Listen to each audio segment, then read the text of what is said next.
Ես ողջունում եմ մեր բոլոր ռադիոլսողներին եւ ռադիոդիտողներին, դուք դիտում եւ լսում եք Գործարար Ալիքը, տաղավարում աշխատում է Լիաննա Խաչատրյանը, հոգատար պետությունն է հարցականով եթերում, այսօր խոսելու ենք քաղաքի մասին,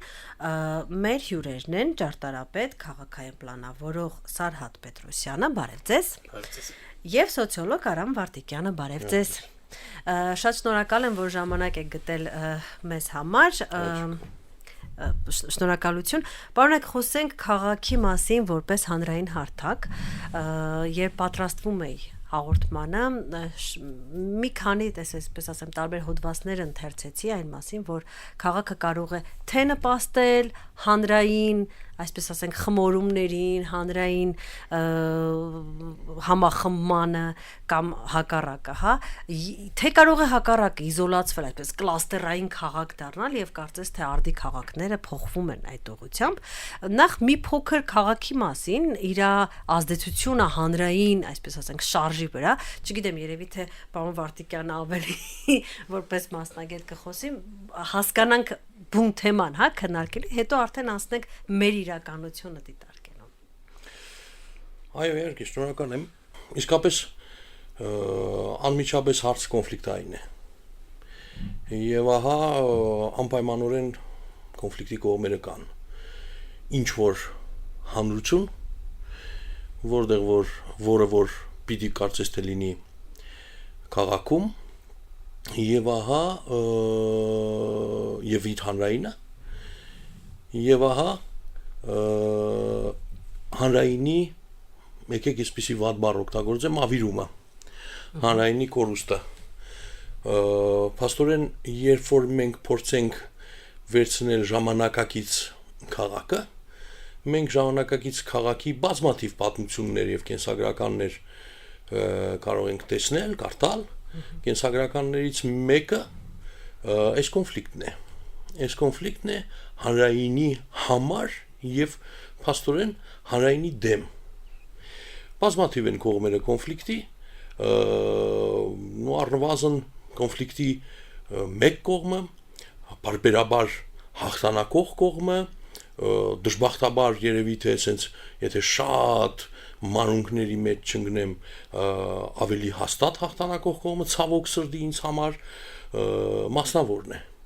մասնավորը հատկապես մասնավոր բիզնեսը այո մասնավոր բիզնեսը եւ ոչ միայն բիզնեսը այլ ընդհանրապես մասնավորի կողմից առանցինի կողմից նեղ խմբի կողմից անհատի կողմից քաղաքի զավթումը սա տեղի ունենում տարբեր մակարդակներով զավթում բառը գուցե կոպիտ է բայց այնուամենայնիվ ահա մենք տեսնում ենք որ առանցինը մասնավորը եզակի նպատակները շահում են քաղաքը վերցնում են քաղաքայինը վերցնում են քաղաքային տարածությունները վերցնում են ինչն են վերցնում ամեն ինչ չէ որ վերցնում են կա վերցնելու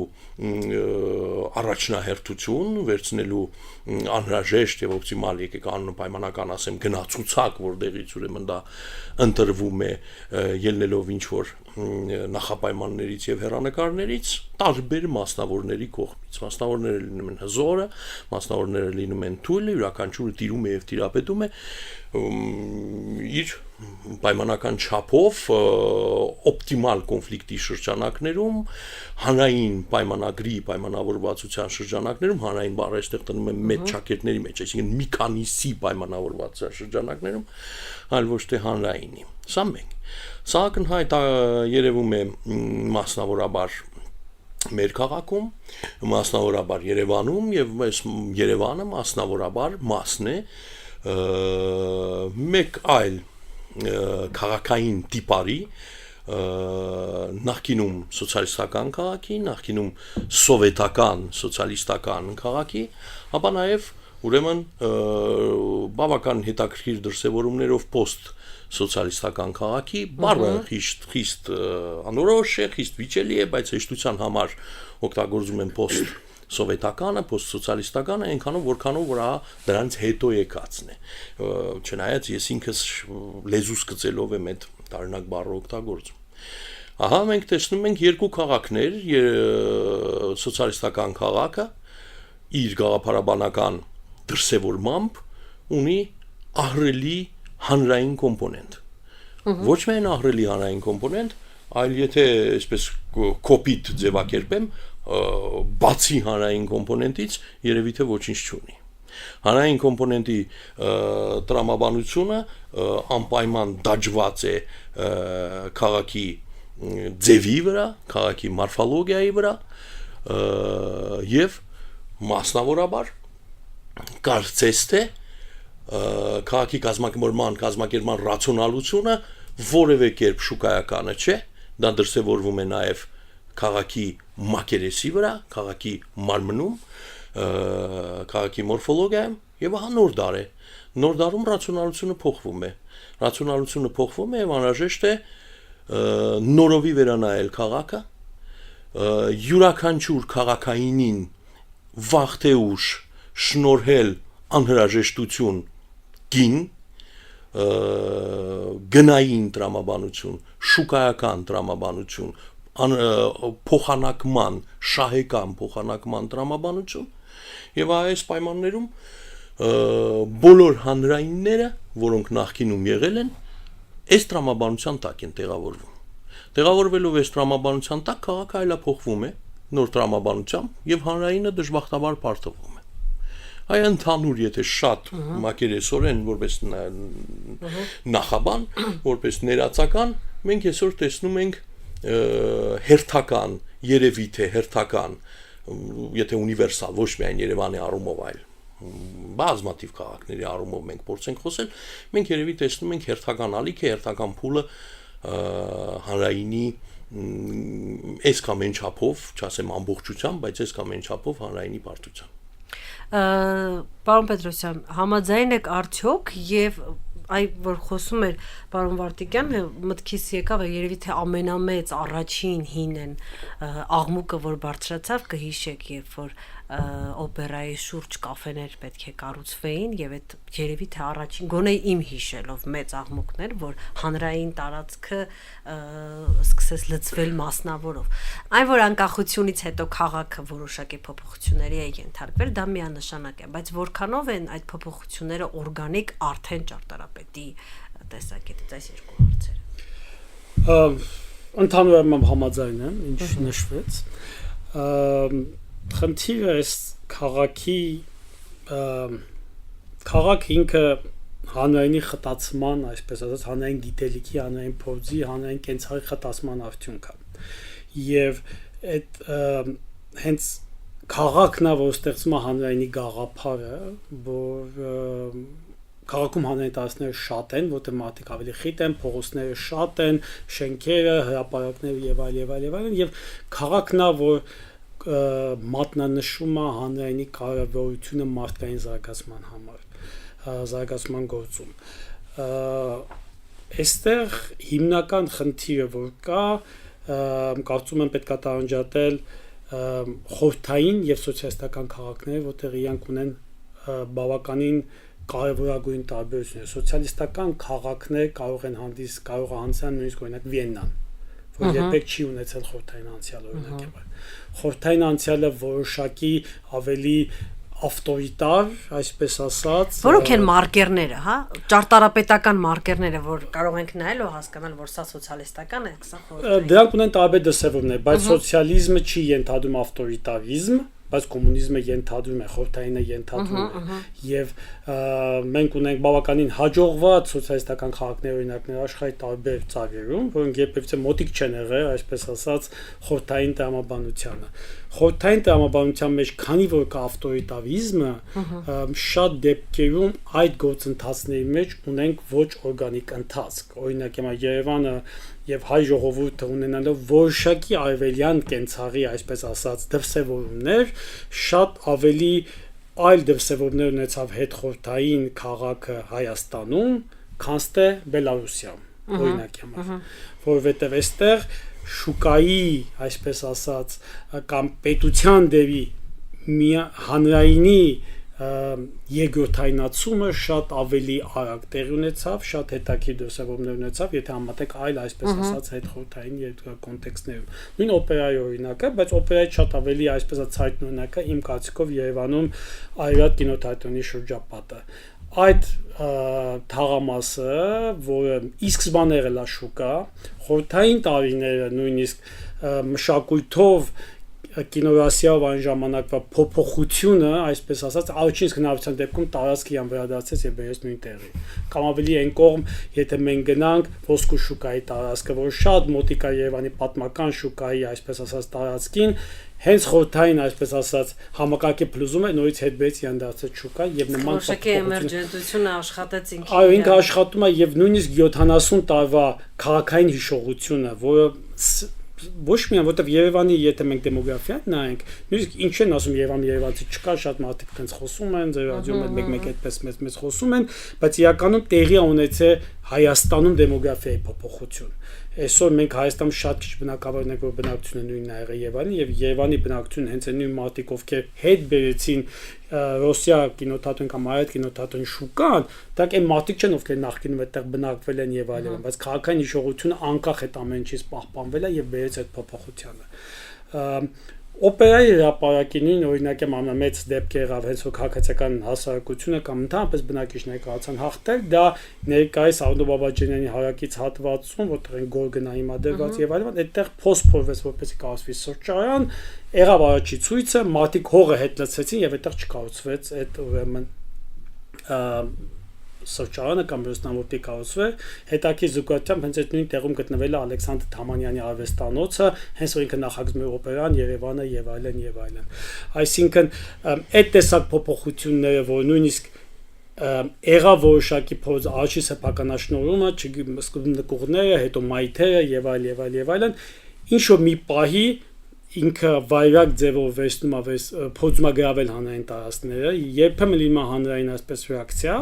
երբեմն հաջողվում է, երբեմն չի հաջողվում, հիմնականում չի հաջողվում, որովհետև կոպիտ ասած գնացուցակը, ինչպես փորձում եմ օգտագործել նույն տերմինոլոգիան, որ նույն լեզվով խոսենք, գնացուցակը դա հասկանալի չի։ Գնացուցակը շարունակում է լինել ավտորիտար տրամաբանությամբ գնալ եւ չի բացվում, այսպես ասած, պետությունը չի բացում հոգատարության շրջանակում այդ գնացուցակի տրամաբանությունը, որ հասկանանք որտեղ կարելի է ունենալ սրճարան, որտեղ չի կարելի ունենալ սրճարան, կամ ընդհանրապես որն են գործիքները, որ մենք պետք է որոշենք օպերայի կողքը պետք է լինեն սրճարաններ, թե չլինեն սրճարաններ։ Այդուհանդերձ հաշվի առնելով ընդհանրապես համաշխարհային փոփոխությունները ուղեկից եթե ես սխալ եմ, որքան ես հասկանում եմ կլաստերային է քաղաքները ավելի են տարածվում աշխարհում, այսինքն ինչ որ առանձին թաղամասեր են, չէ, կառուցվում առանձին նոր մարդկանց համար, իրենց դպրոցներով եւ այլն, եւ մենք տեսնում ենք, որ ինչ որ մարդիկ որոշակի ֆինանսական, այսպես ասենք, որոշակի եկամուտ ունեցող ապրում են այս թաղամասում, որոշակի եկամուտ ունեցող այն թաղամասում, եթե այս ամեն ինչից էլ հանում ենք հանրային տարածքները, այսինքն, չգիտեմ, օպերայում ավելի քիչ են պտտվում մարդիկ, ավելի քիչ են իրար հետ շփվում եւ այլն, մենք ստանում ենք քաղաք, որտեղ կա հստակ արտահայտված շերտավորում եւ քաղաքացիներ, որոնք չունեն գրեթե հարթակ իրար հետ շփվելու ուղիղ։ Ինչ կասեք այս մասին։ Ես, երկուսին է հարցը, հերթով։ Ну, կլաստերային բառը երևի թե սահմանման խնդիր ունի, դրա համար ընտրեք ձեր հավանածը։ Այն որ ենթադրվում էր քաղաքները տարբեր առումներով ապակենտրոնացնել եւ ունենալ ինքնաբավ ենթատարածություններ քաղաքներում, սա ոչ մի դեպքում նորություն չէ։ Իդեպ հենց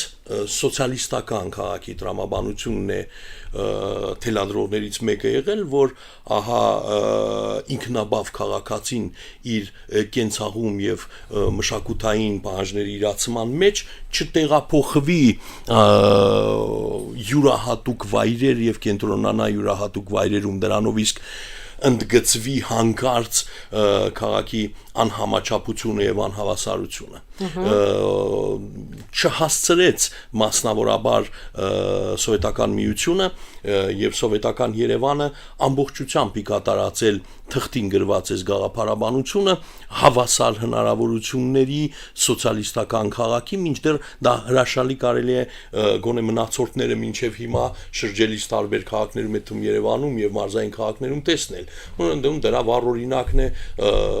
յուրաքանչյուր թաղամասում հանրային կարիքների եւ հասարակական կարիքների բավարարման ողջ հավաքածուն ինստիտուտների եւ կառույցների, ընդհանուր մինչեւ օրինակի համար մի զարմանալի երևույթ, ինչպիսին էր կենցաղի տուն ասվածը, որտեղ մարդ կարող էր իր բոլոր կենցաղային պահանջմունքները բավարարել եւ տանը չունենալ անհրաժեշտություն կենցաղային պահանջմունքների բավարարման, այսինքն լվացք անել, հարտուկ անել, մշակութային լեկցիաներ լսել, գիրք կարդալ, անգամ նաեւ հանգստանալ։ Ես առաջին անգամ եմ Ահա, դու կենցաղի տան գաղափարը ամենավաղ շրջանից սովետական եւ քաղաքաշինության եւ դրա մասնավորած անցյալ ճարտարապետության տրամաբանության մեջ հանրային տունը, կենցաղի տունը եւ այլն եղել է։ Այսինքն, եթե մենք սրան անվանում ենք կլաստեր, կլաստեր ասվածից մի քիչ ես խորշում եմ այն առումով, որ կլաստերները յուրաքանչյուրը պահանջում են ֆունկցիաներ եւ դրանից երևի մի կլաստերը մյուս կլաստերից երևի դեպի տարբերվի։ Սրանք իրար նման էին։ Դրանք իրար նման էին եւ այստեղ ապրող մարդիկ քիչ թե շատ նույն ֆինանսական, նույն սոցիալական, այսպես ասենք, գծի վրա են, իսկ հիմա մենք զգում ենք, որ տարբերություն կա։ Բանալին իհարկե քիչ թե շատի մեջ է առանց խոսք, որովհետև փաստորեն ստացվեց, որ անգամ նման երազանք ունեցող սովետական քաղաքը համասեր պատմություն չի ունեցել եւ անցել է նախ ստալինիզմը, ապա ստալինիզմը, հետո խրուշչովական ժամանակաշրջանը, բրեժնևյան ժամանակաշրջանը, գուցե եւ իմացված սովետական, իմ կողմից ասած սովետական երազը նման ձևով դրսևորված ձեր անվանակոչմամբ կլաստերներով առավելապես տեղ ունեցավ Խրուշչովի եւ երևի թե Բրեժնևի ժամանակ ոչ այն ամբողջությամբ, որ կարելի էր սպասել, երազել եւ այլն։ Այսինքն, երբ որ մենք օրինակի համար շրջում ենք նույն Երևանով, մենք արդեն այն ժամանակվա համար տեսնում ենք լավ եւ վատ թաղամասեր, լավ եւ վատ բնակավայրեր, երազելի թաղամասեր եւ ոչ երազելի թաղամասեր, կենտրոնական թաղամասերը նոմենկլատուրայի առանձին շենքեր, նոմենկլատուրայի ներկայացուցիչների համար, որոնք ինչ-ինչ հանգամանքների բերումով էին այս բնակարաններում հայտնվել եւ բացարձակ մեծամասնությանը այս բնակարանները խիստ անհասանելի էին, չնայած թվում է թե եւ այն բնակարանը տալիս էր շնորհում էր պետությունը եւ երևի թե պետության արժև, այլ ոչ միմյանց, այսինքն ոչ թե հավասար են, որ առումով հավասար էին, այն առումով, որ պետությունը յուրաքանչյուրին կարող էր զրկել այդ բարիքից, այ միայն այս առումով, այսինքն սարսափը կախված էր, պայմանական սարսափը կախված էր յուրաքանչյուր քաղաքացու գլխին, որ ինձ շնորհելով բնակարան, ես խոստանում եմ այդ բնակարանից, որպես պետություն, ես խոստանում եմ այդ բնակարանը քաղաքացու ձեռքից վերցնել, իմ գլխավոր խոստումը սա էր, այլ ոչ թե հակառակը։ Այսինքն սա առաջին մասը։ Ինչ խոսք անպայմանորեն լիբերալիզմի կամ ավելի հստակ տերմին է այստեղ կլինի նեոլիբերալիզմի պարագայում, որ անցել է մեր քաղաքը եւ դրա մասնավոր ապացույցները բազմաթիվ են, այսինքն այդ գնացուցակի շահեկանությունը, յուրաքանչյուր քառակուսի մետրի շուկայական շահեկանությունը առաջին հերթին, յուրաքանչյուր քառակուսի մետրը օպտիմալացվում է շուկայական տրամաբանությամբ, մնացած բոլոր տրամաբանությունները ըստ էության դրվում են մի կողմ, ես նույնիսկ քաջություն կունենամ ասել, որ ես օրինակի համար կզարմանամ բարբերաբար, թե ինչի է որևէ այլ տրամաբանություն օպտիմալացման հաղթում, այլ ոչ թե շուկայական տրամաբանությունը հաղթում, այսինքն այլ սիմվոլիզմներ, այլ արժեքներ հաղթում են, եւ ահա զավթումը շուկայական դադարում է, ենթադրենք թե օպերայի կողմը։ Դա զարմանալի է ինձ համար, ես սրա պատասխանը ավելի հետաքրքիր կուզեմ փնտրել, քան թե ինչու օպերայի կողքը հայտնվում է սրճարանը։ Սրճարանի հայտնվելը տրամաբանական է, սրճարանի չհայտնվելն է պակաս տրամաբանական։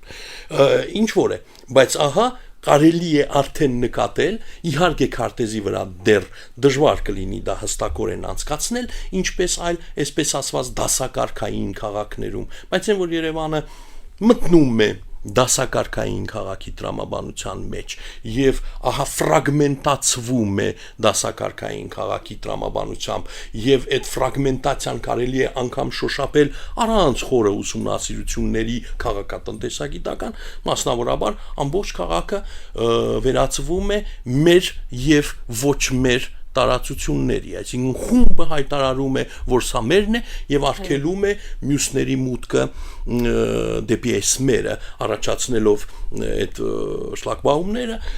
փակելով մյուսների ճանապարհը եւ ահա քաղաքում, ինչպես եւ արևմտյան քննադատները կապիտալիստական քաղաքների բազմաթիվ աշխատանքներում խոսում էին սրա մասին, Երևանը դառնում է բազմաթիվ ուրիշների պատահական հանդիպման վայրը եւ ահա ուրիշից ես յուրաքանչյուր վարքյանին պայմանական ասած փրկվում եմ։ Այստեղ ուրիշ հարցեր էլ կան, թե ինչ որ մի վտանգը փոխարինվում է բակային վտանգով, ես ավելի հաստատ պաշտպանում եմ իմ բակը, փոխանակ ավելի մեծ ստրուկտուրաներ պաշտպանեմ եւ այլն։ Օրինակ ցես բերեմ, իմ բակում էլ տեղադրվեց վերջերս շլագբաում եւ որպես հիմնավորում դրա պատմում են, որ երեխաները հանգիստ կխաղան եւ մեքենայի տակ չեն ընկնի, դե պիտի ասեմ, որ մինչեւ այդ էլ առանձնապես չէին ընկնում մեքենայի տակ, այսինքն փաստորեն ստացվում է, որ մեքենայի տակ այդ նախադասությունից փաստորեն ստացվում է, որ մեքենայի տակ գցում է միայն ուրիշը,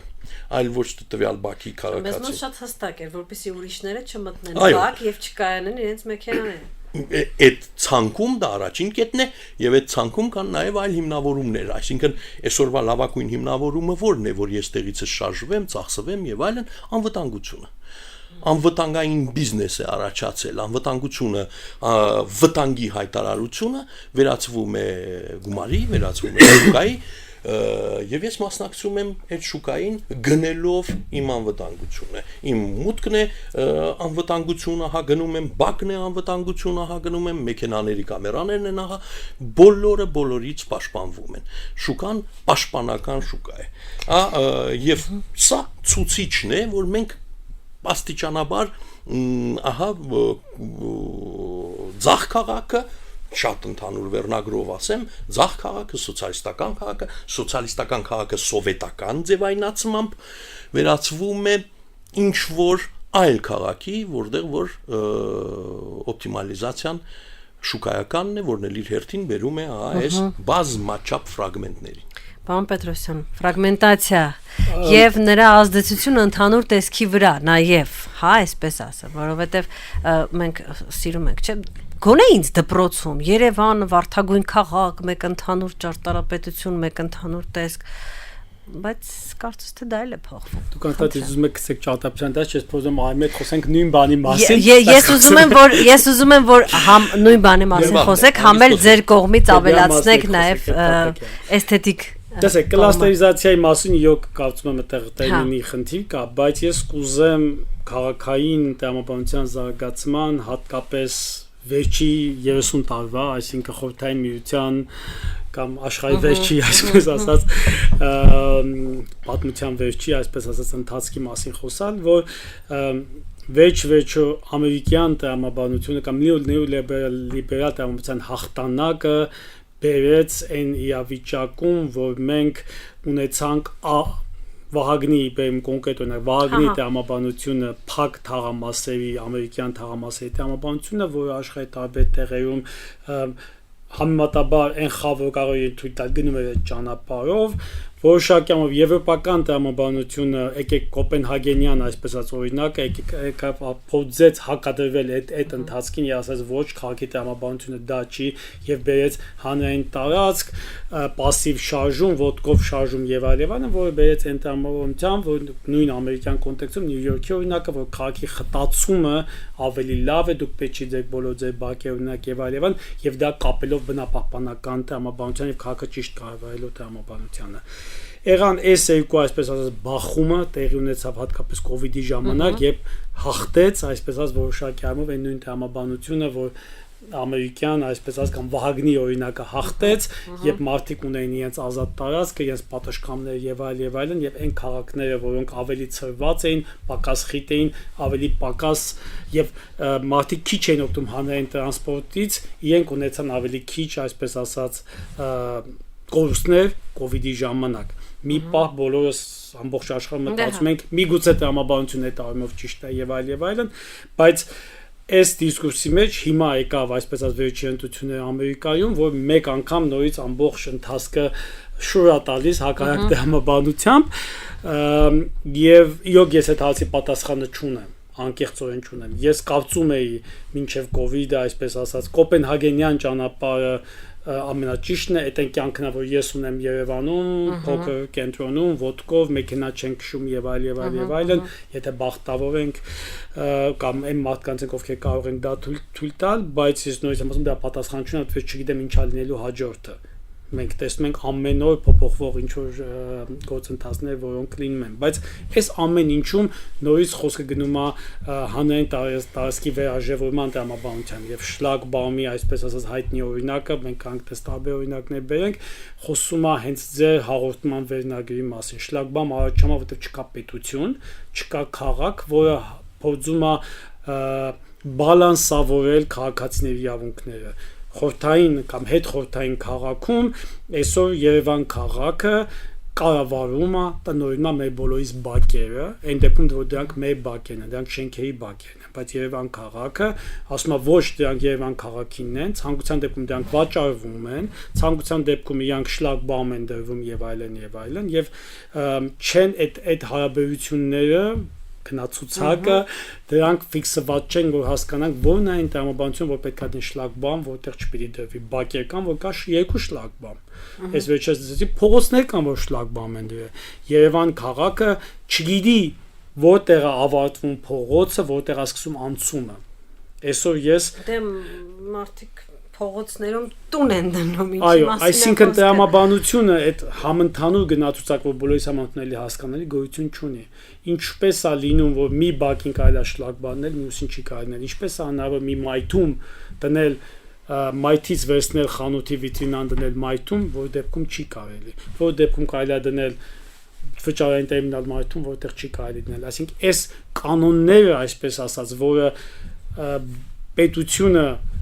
խորհրդային տրամաբանության մեջ ինքն է սեփական, ինքը դնում է կանոնները, որոշ մարդիկ կարողանում են այդ եղած կառուցակարգերի մեջ ստանալ արևելագույնը, ապրել Երևանի կենտրոնում եւ այլն, պետությունը ձեռքերի լվանում է եւ ասում օքեյ դուք մշակեք խաղի կանոնները, հենց որ թույլտվություն պիտի գաք, ոչ թե ինձնից, այլ իմ չինովնիկից ստանում եք թույլտվությունը, փող եք տալի, ծանոթ եք անում, քաղաքական կապիտալ եք օգտագործում եւ այլն, բոլոր փոխհարաբերությունները բաց են լինում։ Եվ հիմա օրինակ եմ շատ թարմ օրինակ Երևան քաղաքը փորձում է կանոնակարգել գովազդը, որ առաջի այսքան շատ ողջունելի է, փորձում է գովազդի համար գնացուցակ սահմանել եւ չի տապալում է, չի ստացվում, որովհետեւ տրամաբանությունը գնացուցակի սահմանման ինքը չի կաղնի միայն գովազդում եւ չլինի շլագբաում։ Իսկ ինչու է դա կապված այդ տապալումը, որովհետեւ դու գովազդի օրինակը բերեցիք, բայց երևի թե չկա տենց ոլորտ, որտեղ ամեն ինչ նորմալ է։ Այսինքն մենք բոլորս հասկանում ենք, որ Երևանի հետ կապված չկա ինչ որ ծրագիր, պլան, տեսլական։ Ես կասեի ողջ երկրում չկա։ Խնդիրը հետևյալն է, որ մենք այդ գնացուցակը ենթադրում ենք այն ծայրճյուղը, յուղոտ ծայրճյուղը, որը նստած է կոմպացված չինովնիկը կամ քաղաքական շահեր ունեցող չինովնիկը, մենք ասում ենք այդ գնացուցակը, որ սահմանում ես, դու կտրի այդ ճյուղդ, ընգի, եւ դու դարձի մի մարդ, որ մարդը քեզ դու թույլտվություն տվող չես, գնացուցակը այնտեղ կա։ Մենք բոլորս գիտենք ինչ պիտի անենք, թե չէ, դու ուղղակի ասում ես, դու պրոցեդուրալ հաստատել ես։ Ֆունդամենտալ առումով այս քաղաքական եւ տնտեսական համակարգը չի ենթադրում գնացուցակի սահմանում։ Այս համակարգը ենթադրում է, որ պետք է օպերայի մոտ լինի սրճարան, ռեստորան եւ այլն։ Եթե չկա թագավորի, այսպես ասած, կամքը տեղ չկառուցելու, եւ եթե չկա հանրային ճնշում, որը կարող է հաջորդ ընտրությունների համար ձայն շատ ստանալու համար ես գնամ այդ մեծահոգաբար չկառուցապատեմ օպերայի կողքը, բայց կառուցապատեմ Կասկադի կողքի 7 հեկտար, որ պետք է լիներ այգի օրինակի համար։ Ինչ տարբերություն։ Սիրուն չի, հա։ Քաղաքների այս փոփոխության եւ մենք հասկանում ենք, չէ՞, երևի կես ժամ արդեն խոսում ենք նրա մասին, որ քաղաքի ձևը, բնույթը ինքը համ սոցիալական հարաբերությունների արդյունք է, համ էլ պատճառ է դառնում սոցիալական որոշակի հարաբերությունների։ Տեսնելով այսօրվա Երևանը, ինչ հետևություններ կարող է անել քաղաքից եւ քաղաքային պլանավորումից եւ քաղաքի եւ սոցիոլոգիայից հասկացող մարդը։ Իսկն դուք նայելով այսօրվա Երևանին իր ընթացքի մեջ, հա, փոփոխությունների ընթացքի մեջ, ինչ հետևություններ է կանում, ինչպես է այն ազդում մեր սոցիումի փոխհարաբերությունների, ներսոցիալական փոխհարաբերությունների վրա։ Շնորհակալ եմ։ Վերցնել երևի թե միայն քաղաքային փոփոխությունների ազդեցությունները իհարկե սխալ կլինի, սրանք ավելի ընդարձակ ֆրոնտով են տեղի ունենում եւ այդ ֆրոնտի մասն է նաեւ ուրեմն քաղաքային փոփոխությունները։ Սոցիոլոգ թե ոչ սոցիոլոգ այստեղ այնքան էլ նշանակություն չունի, այստեղ նշանակություն ունի ըստ էության երևի թե բնակիչը։ Այո, իսկապես սովորական քաղաքացին ինչ խոսք թվում է թե իր մաշկին պիտի զգա մասնավորաբար առաջինը, որ Երևան քաղաքը հարմար չէ ապրելու համար։ Հարմար չէ ապրելու համար եւ այստեղ բազմաթիվ չափումներ կան քաղաքային հարմարության, քաղաքային հարմարավետության, ինչը նշանակում ընդհանրապես քաղաքում հարմար ապրել, սա սահմանվում է եւ սահմանվում է նորովի այս հարմարավետ քաղաքում բնակվելու տրամաբանությունը դարից դար փոխվում է, ժամանակից ժամանակ փոխվում է եւ այսօր բազմաթիվ առումներով քաղաքում Երևանում ապրելը հարմար չէ։ Հարմար չէ, բայց ցավոք սրտի միաժամանակ ստիպված է, այսինքն մարդը այլ տարբերակ չունի, այլ ընտրություն չունի, քան հիմնական ակտիվիտետը եւ տնտեսականը եւ վերջապես քաղաքային կառուցվածքները, ստրուկտուրաները, բառն օգտագործեմ, բավականին կարճ են եւ կոպիտ։ Դրանց մեջ ընտրություն կատարել ոչ բոլոր քաղաքացիների դրված, ինչ կա սա է։ Եվ ահա լրացուցիչ իրավիճակ նույնպես ինչ կա սա են ինչ է։ Ով է ինչ կա սայի հեղինակը, որովհետև բոլորս չենք ինչ կա սայի հեղինակը, սրանք ընտրյալներ են, որոնք որ դեսեք դասական գրական օրինակ այն ոլորտից, որի մասին մենք խոսում ենք, քաղաքի տերերը քաղաքում չեն ապրում, շուկայի տերերը տնօրինող շուկան, շուկայում առևտուր չեն անում կանգնած տարբեր բազազների նման եւ քաղաքը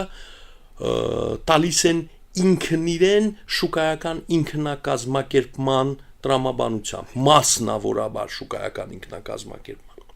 Խնդիրը նրանում է, որ շուկայական մաքուր ինքնակազմակերպում շուկայի ռացիոնալ ձեռքի տրամաբանությամբ մենք այստեղ չունենք, մենք այստեղ ունենք իշխանավորների կոնֆլիկտ։ Այսինքն շուկան նույնպես մաքուրը չէ, շուկան նույնպես ինքնակարգավորվողը չէ եւ շուկայի ռացիոնալությունը չէ, որ հաղթում է։ Այստեղ գոյություն ունի իշխանավոր խմբերի կոնֆլիկտ եւ իշխանավոր խմբերի անարյունության պայմանավորվածություն, որ եկեք արին չթափենք SSS պայմաններով։ Եվ այս պայմաններում ով է շահողը ընտրյալներն են, ինչպես ընդունված է, եւ կորցնողը մնացած բնակիչներն են, որոնք իրենց հերթին նույնպես ուզում են քաղաքում շահեկան ապրել, գուցեև հարմար չապրել, բայց շահեկան ապրել։ Սա վաղ շրջանում ակնհայտ երևաց հետխորհրդային Երևանի, անգամ ուշ խորհրդային Երևանի։ Բան նրանում է, որ խորհրդային Երևանը կարծես թե այլ խորհրդային քաղաքներ նույնպես ըստ էության չհասցրեցին մոդեռնացվել, արդիականացվել սպասված տրամաբանությամբ, այսինքն մնացուկները ինքնակարգավորման շարունակաբար մնացին այսպես կոչված սեփական սեկտորի տեսքով, ուշ խորհրդային Երևանում մարդիկ սկսեցին ասվածի նման կոռուպցիոն սխեմաների միջոցով կամ տեղական իշխանությունների անուշադրության գուցե արդյունքում զավթել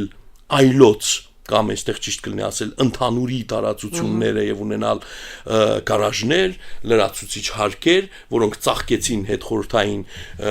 ժամանակ։ Տրամաբանությունը ըստ էության նույնն է, պարզապես իշխանության կիրառման ինտենսիվությունը եւ մակարդակը, հզորությունն է տարբեր։ Ես զավթում եմ ինչ կարող եմ, զավթում եմ լիֆտը, զավթում եմ վերևից հարգը, վտանգում եմ իսկ ինչու ոչ։ Այ գլխավոր հարցը այստեղ սա է։ Իսկ ինչու ոչ, եթե կոնֆլիկտը հաղթահարելի է կամ կոնֆլիկտը օպտիմալ կողմերը պայմանավորվում են։ Ես էլ կզավթեմ վաղը մյուս օրը, դուք զավթի, ես էլ կզավթեմ։ Գարաժների թաղամաս է, ես էլ հույս ունեմ այդտեղ ունենալ։ Հարևանս վերևի հարկ է բարձրացրել, վտանգելով շենքի ամբողջ անվտանգությունը, սեյսմակայունությունը, ինչու ոչ, ես էլ անեմ։ Ուղղորդողը գոյություն չունի, որովհետև պայմանական ուղղորդողը, եկեք պայմանականորեն անունը դնենք պետությունը, փոխարինված է իշխանական խմբերի պայքարով, որոնք անում են ըստ էության նույնը։ Այնքան ես կանեմ, մինչև ատամների սուտեմ։ Այս սա է գլխավոր տրամաբանությունը։ Ով է ատամներից խփողը, մյուս իշխանավորը, մյուս կողմը, մրցակից կողմը, ինչը որ այսօր տեղի ունենում Երևանում։ Քայլել անհնար է։ Հարցրեք ցանկացած մայրիկի, որը սայլակով ուզում է զբոսնել Բաքում։ Սայլակը շատ կարճ տարածություն է ուղիղ գլորվում, անընդհատ անհրաժեշտ է գրկել, բարձրացնել եւ այլն։ Սայլակը դնենք մի կողմ, սովորական մարդուն քայլելն անհնար է, որովհետեւ բոլոր զավթված կենտրոնական տնտեսական առումով շահեկան բակերը, անգամ բակերը չէ, փողոցները նույն մակարդակը չունեն, յուրաքանչյուրը իր դիմացը սալապատել է, կողքին ավելի ցածր է, հաջորդն ավելի բարձր է։ Լավ է, եթե նույն մակարդակը չունեն, կամ փողոցը, երբ որ դու մայթով գնում ես, մեկը հայտնում ես փողոցի կենտրոնում, փողոցի կենտրոնում, իդեպ զարմանալիորեն պիտի ասեմ, ես էլ քարս ճարտարապետների բախճի մեջ եմ գցում, այն առումով, որ նոր կառուցված բակերում է տրամաբանությունը հանդեպ ճարտարապետը պատասխանատուն անուշադիր է թքած ունենալու մակարդակով, որովհետև իսկ ինչու ոչ, էլի սարսափելի հարցն եմ տալիս, միևնույն է քառակուսի մետրը վաճառվում է որևէ տրամաբանությամբ, այլ հարցը թե առաջին հայացքից միամիտ հայացքից այս քառակուսի մետրերը, որոնք վաճառված են արդեն, չպիտի վաճառվեին եւ ոչ մի կերպ, որովհետեւ թվում է թե ժամանակակից մարդը պետք է ակնկալեր լրացուցիչ բարիքներ քառակուսի մետրերի հետ վճարեր դրանց համար, դրանք ենթակառուցվածքներն են առաջին հերթին, հանրային հասարակական եւ խիստ ֆունկցիոնալ ենթակառուցվածքները, որոնցից եւ որևէ մեկը գոնե նոր թաղամասում ամբողջության մեջ գոյություն չունեն։ Դպրոցները հեռու են, մանկապարտեզները վճարովի են հեռու են, ահա առաջանում է դասակարգային թաղամասը, ճանապարհները, մեքենայի կայանման տեղերը գոյություն չունեն, խանութները կարճաժամկետ են, արագ բացվում են եւ փակվում են տարօրինակ տնտեսավարումների արդյունքում եւ մարդը միևնույնն է առևտրի համար գնում է մեծ մոլեր եւ սուպերմարկետներ, այսինքն մեծ հաշվով ամփոփում է հետեւյալն է, որ քաղաքում ապրելը աստիճանաբար դառնում է բազում առումներով անտանելի, տրանսպորտը չի բավարարում, մեքենայի զավթում կա, ինչպես տրամաբանորեն բոլոր ինքնակարգավորվող քաղաքներում, ճանապարհորդեք ցանկացած քաղաքներով, հատկապես ինչ որ մի միջօրեականից արևելք եւ հարավ կտեսնեք մեքենաների պաշարում, մեքենաների զավթում, մարդ բակից մեքենայով չի կարող դուրս գալ, տրանսպորտը վաղուց ուշացած է մեքենաներից եւ դժվար թե երբևէ փոխարինի մեքենաների այս հոսքը, մեքենաները վառում են, այրվում են, վառում են, ծախը ծուխ է, ծուխը մեզ բոլորից խեղդում է եւ այլն, այսինքն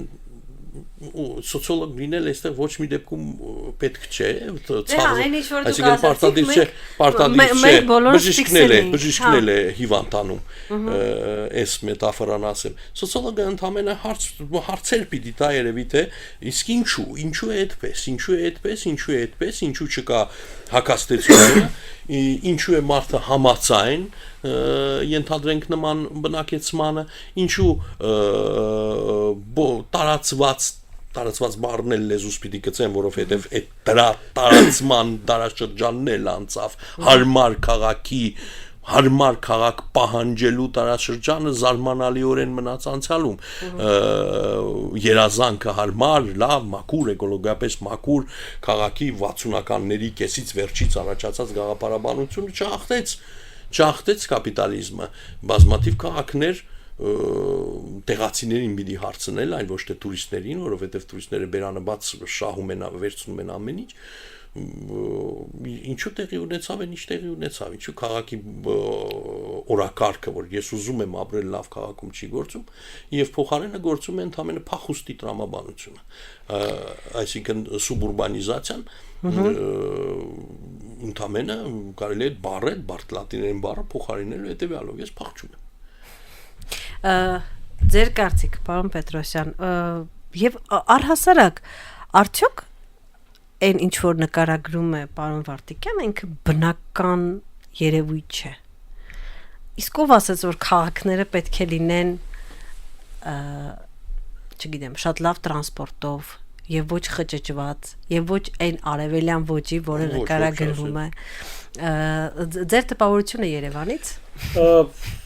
Երևանը ֆանտաստիկ քաղաք է եղել եւ շարունակում է լինել բոլոր իրականություններով հանդերձ բայց մենք այսօր խոսում ենք հասկանալու համար որոնք են այն process-ները որ Երևան դասում են պակաս ֆանտաստիկ պակաս հարմարավետ եւ բնականաբար որպես հետազոտողներ նաեւ համաշխարհային կոնտեքստում շատ դուրներ է գալիս է երբ մենք խոսում ենք խորհրդային ժամկաշրջան հետ խորհրդային ժամկաշրջանի բայց ես ուզում եմ սաղդնեմ մի կողմ եւ խոսեմ հիմիկվա մասին ներկայիս մասին Մենք մեկ տարի է պետական մակամ համակարգով ինչ որ մի օր քնեցինք զարթնեցինք որոշեցինք որ բոլորս պիտի հեծանիվ քշենք պետությունը այսօր ստեղ հեծանիվ է տալիս չգիտեմ դասատուներին հեծանիվ են տալիս ինչ որ վարկային կառավարությունը մի քանի հեծանիվների համար ինչ որ տենց ծրագիր են ստեղծում եւ այլն եւ տրամաբանությունը է նա որ նույն ավտորիտար տրամաբանությամբ են գնում պետությունը հեծանիվ է տալի Պետությունը չի գալիս ասում, որ գիտեք ոնց հեծանիվը ազատում եմ ավելացած արժեքի հարկից կոպիտ ասած, որպեսզի հեծանիվը լինի այժմ բոլորը քշեն հեծանիվ։ Բայց պետությունը հեծանիվի համար պիտի նաև ճանապարհ տա։ Այդ եմ ասում, պետությունը այսօր չկա Հայաստանում մեկ բնակավար Երևանից վերցած մինչև ամենափոքր, ամենալավ կառավարվող քաղաքը, նույնիսկ այն քաղաքները, որտեղ այսպես կոչված ընդդիմությունն է հաղթանակել, չկա քաղաք, որ ունի հեծանիվի շարժման տրամաբանություն։ Այսօր Հայաստանը աշխարհի միակ երկրներից մեկն է, որ չի փորձում հեծանիվային շարժման համակարգ ստեղծվի, այն դեպքում, որ ամբողջ օր պետական համակարգով ամենաբարձր համակարգով հեծանիվի մասն է խոսքը գնում։ Երևանում այսօր ոչ մի քայլ չի կատարվում։ Եվ դա հեծանիվը որոշեմ գամ գործի, ես չեմ հասնի։ Տրամաբանությունը հետեւյալն է, որ իրականում խնդիրը հեծանիվ քշելու կամ տրանսպորտի հարմար քաղաք ունենալու համար շատ լավ թքած ունեն այդ ամեն ինչի վրա որովհետև իրանք խցանումը չեն զգում Երևանի տրանսպորտի ռեֆորմը որ ողջ Երևանի քաղաքապետարանը ողջ քաղաքական էլիտայով փորձում են մեկ տարվա դեպքում մեկ տարվա ընթացքում իրականացնեն չեն կարողանում իրականացնել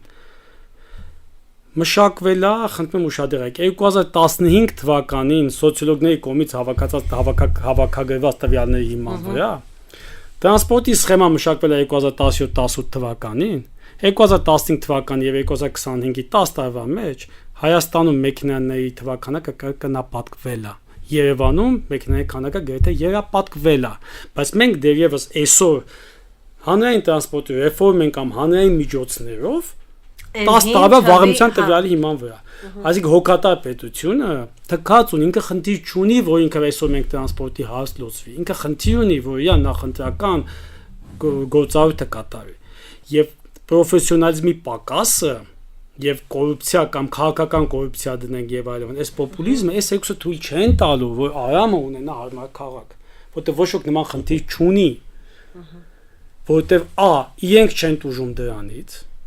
Շուկայի տրամաբանությունը նույն 1 հաուսմետրը ծախելը չի ենթադրում, որ օրինակ եմ Հյուսային պողոտան բերենք, որ բոլորիս առաջ Հյուսային պողոտայում հուլիս-օգոստոս ամսին այն կամարաշարերը, որոնք ինչ որ մի հատ Ռաֆայել Իսրայելյանի կամ ինչ որ մի տեղից վերցել են կամարաշարին, դա այդ կամարաշարը պիտի ունենա այն լայնությունը,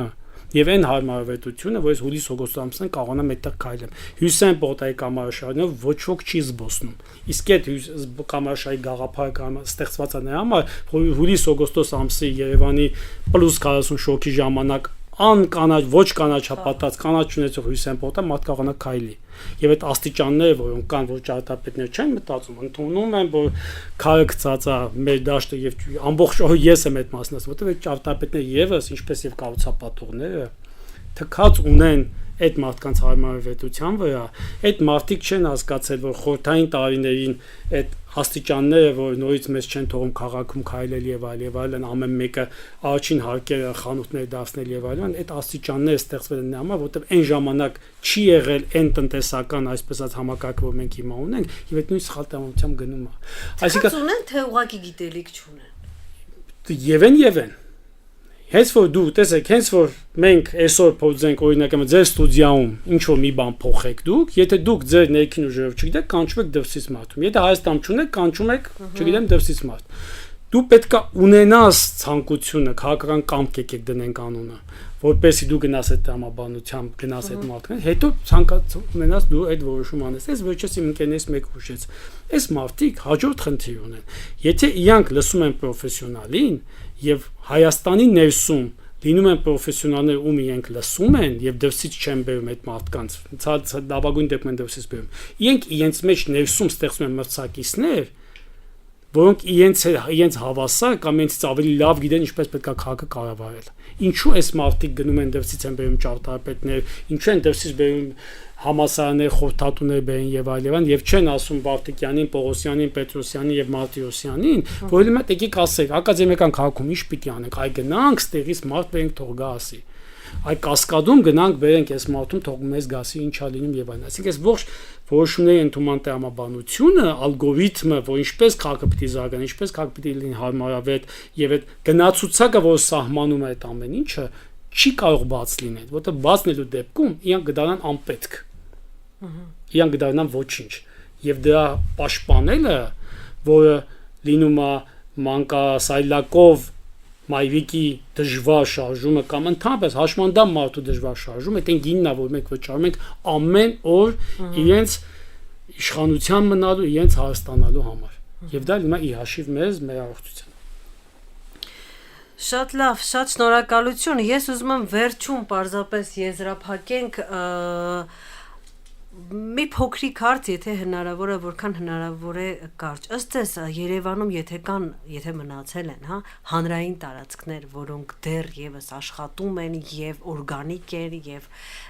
թողում են հետք ու եւ հետևանք սոցիումի վրա, որոնք են դրանք կամ գոնե ձեր կողմից ավելի սիրվածները։ Հանրային տարածքները իհարկե մնացել են, առնվազն մենք քայլում ենք փողոցով։ Առնվազն ոչ։ Չէ, խոսքս այնպիսի տարածքների մասները, որտեղ մարդիկ նաև շփվում են, հա, չգիտեմ, դա կլինի որևէ հրապարակ, դա կլինի այգի, դա կլինի մի ընդհանուր տեղ, որի խնամքն ենք, հա, հանրայնորեն տանում, այսպես ասեմ, եւ որտեղ կարող ենք հանդիպել։ Իհարկե կան։ Իդեպ պիտի ասեմ, որ քաղաքները, որոնք շարժվում են խիստ նեոլիբերալ տրամաբանությամբ, զավթելով կապիտալիզմը եւ ձեռնարկատիրությունը զավթում է ահռելի քանակությամբ տարածքներ եւ տնկում է այդտեղ իր այսպես բարօգտագործեմ ինստիտուցիաները, իր ստրուկտուրաները, այդ ամեն ինչը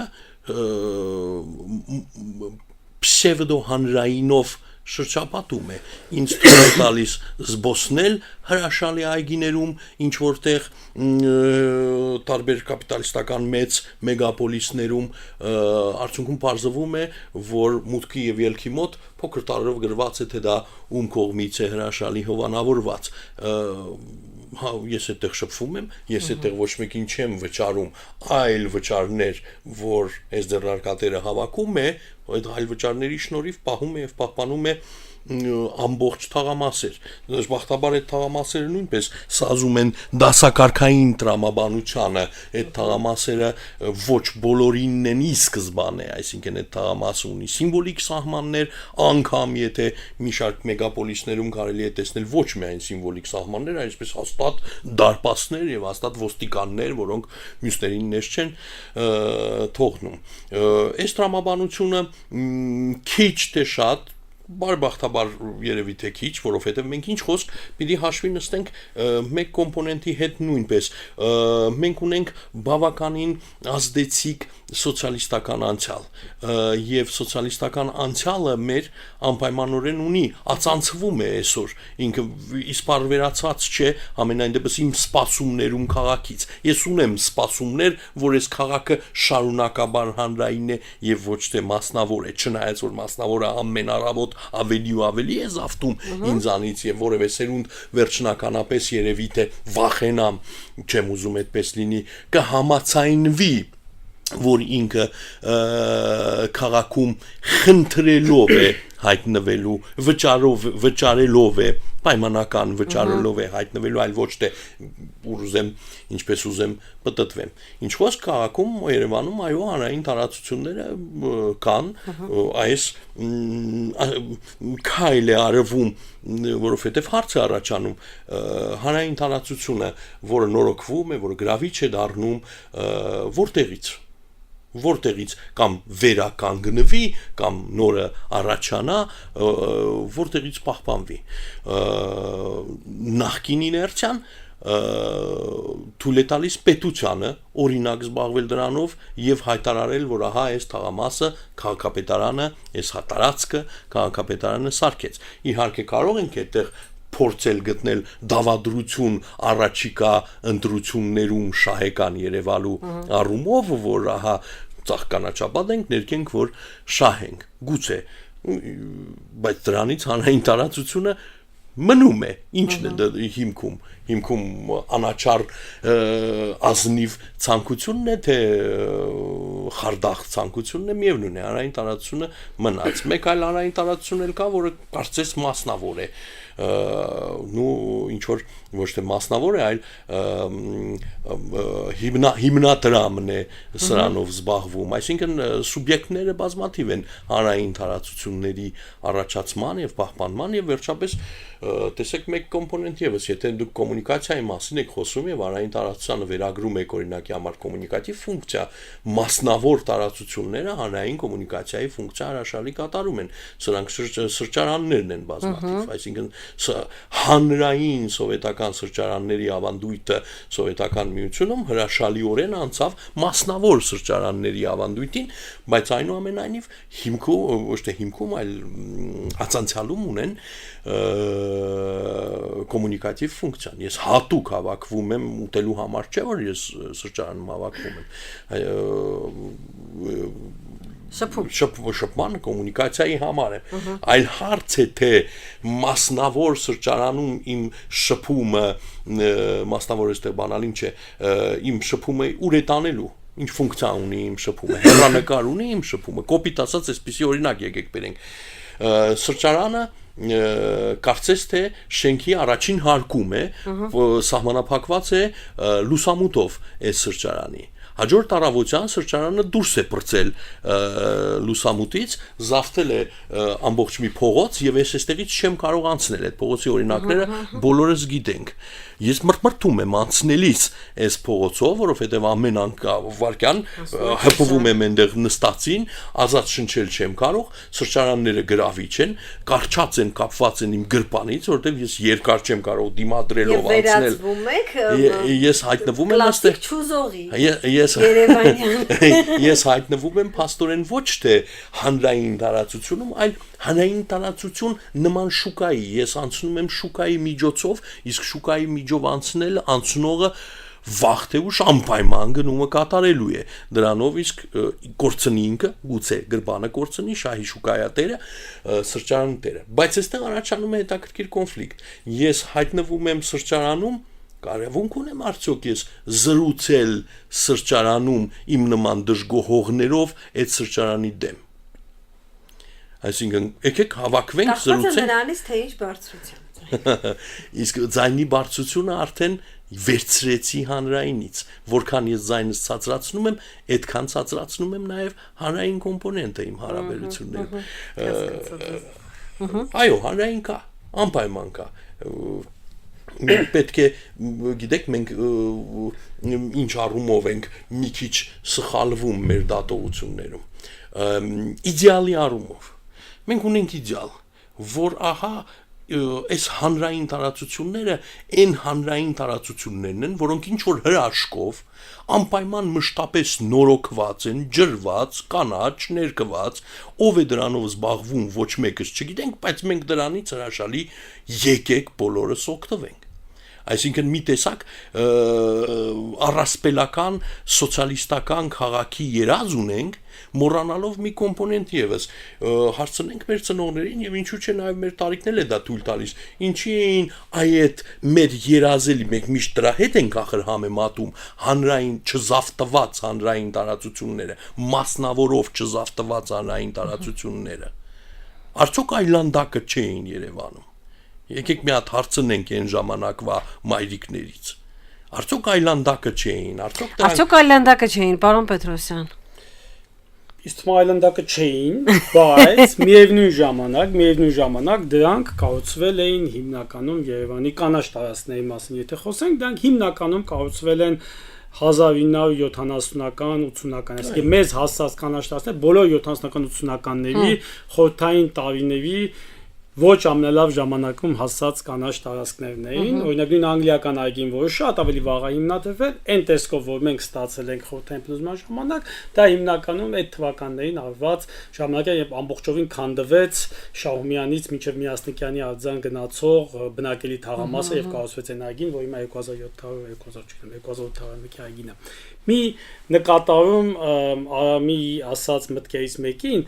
քաղաքական մյուս ընտրությունների շատ ձայն բերելու համար անել քայլ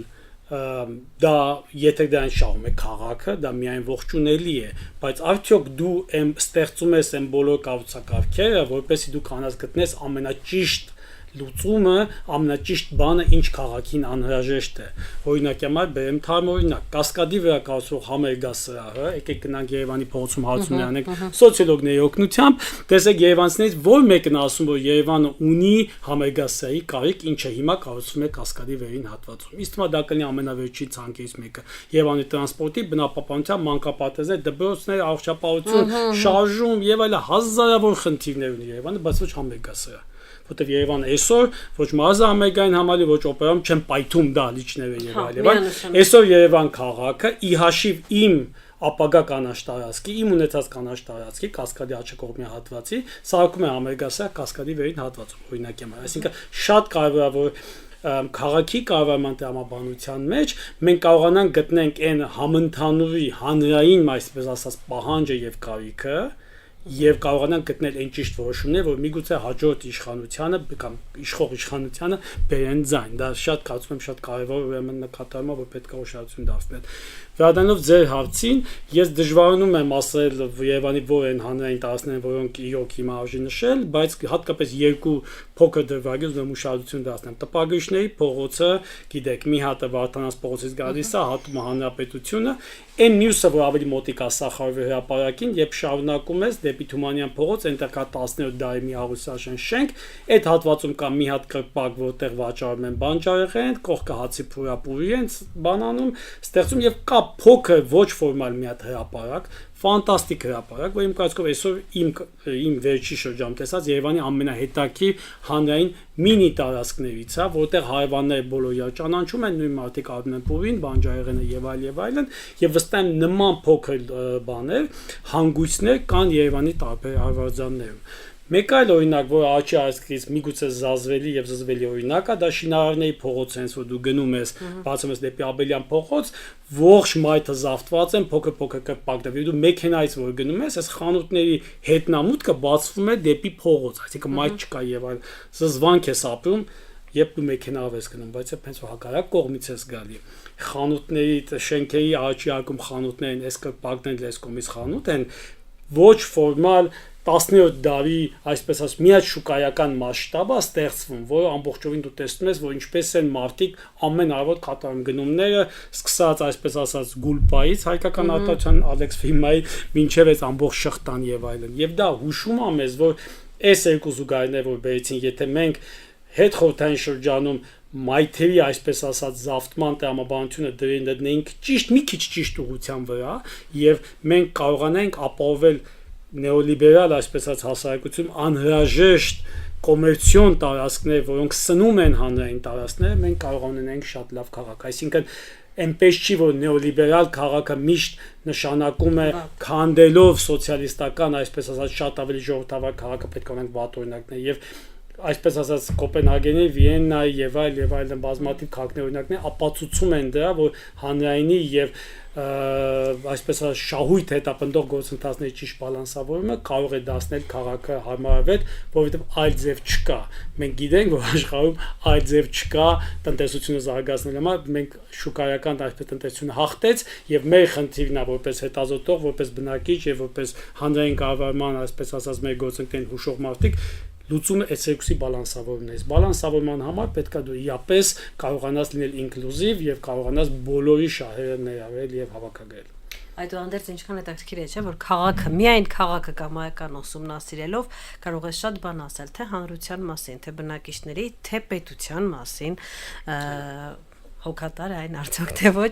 Շատ շնորհակալ եմ, շատ խոսեցինք, իրականում թեման անվերջ է իմ կարծիքով, կարող ենք ավելի խոսել, այդուհանդերձ ժամանակը մեզ արդեն չի ներում, մեր բոլոր ռադիո լսողներին եւ ռադիո դիտողներին հիշեցնեմ, որ դուք դիտում եւ լսում եք Գործարար ալիքը, տաղավարում աշխատում էր Լիանա Խաչատրյանը եւ մեր հյուրերն են սոցիոլոգ Արամ Վարդիկյանը, շնորհակալություն, եւ ճարտարապետ, քաղաքային պլանավորող Սարհատ Պետրոսյանը, շատ շնորհակալ եմ։